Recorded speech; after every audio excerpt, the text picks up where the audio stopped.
বাংলার বাড়ি প্রকল্পে কাটমানি 10,000 টাকা কাটমানি নেওয়ার অভিযোগ পঞ্চায়েত সদস্যের স্বামীর বিরুদ্ধে। ঠিক কি হয়েছিল বিস্তারিত জানবো, আমার সঙ্গে প্রতিনিধি অনুপম সাহা রয়েছে। অনুপম,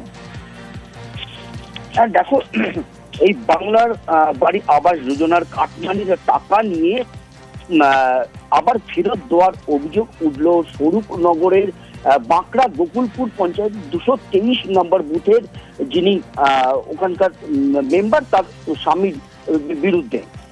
এখানে গৌতম ঘোষ ও প্রসেনজিৎ ঘোষ এরা বাংলার আবাসের তাদের টাকা বরাদ্দ হয় এবং প্রথম কিস্তি 60,000 টাকা তাদের ঢোকে এবং সেই টাকা দিয়ে তারা বাড়িও শুরু করে। কিন্তু দ্বিতীয় কিস্তি 60,000 টাকা যখন ঢোকে না, তখন তিনি পঞ্চায়েতে গিয়ে যখন তিনি সেই অভিযোগ করেন, তারপরে তিনি সেখানকার যে মেম্বার তিনি সেখানে আসেন এবং এই গৌতম ঘোষ এবং প্রসেনজিৎ ঘোষের কাছে 10,000 টাকা করে চায় এবং 10,000 টাকা দেওয়ার পরে তারপরেই কিন্তু তাদের দ্বিতীয় কিস্তির টাকা ঢোকে বলেই কিন্তু অভিযোগ করছে। এবং এরা দুজন যখন স্বরূপনগর থানায় অভিযোগ করে, তারপরে যার বিরুদ্ধে অভিযোগ সেই প্রশান্ত ডালি তাদেরকে টাকা আবার ফিরিয়ে দিয়েছে বলেই কিন্তু তারা দাবি করছে। যদিও পুরো বিষয়টা প্রশান্ত ডালি কিন্তু অস্বীকার করেছে। তিনি যেটা বলছেন যে বিরোধীদের বিরোধীরা চক্রান্ত করে তাকে অসম্মান করার চেষ্টা করছে।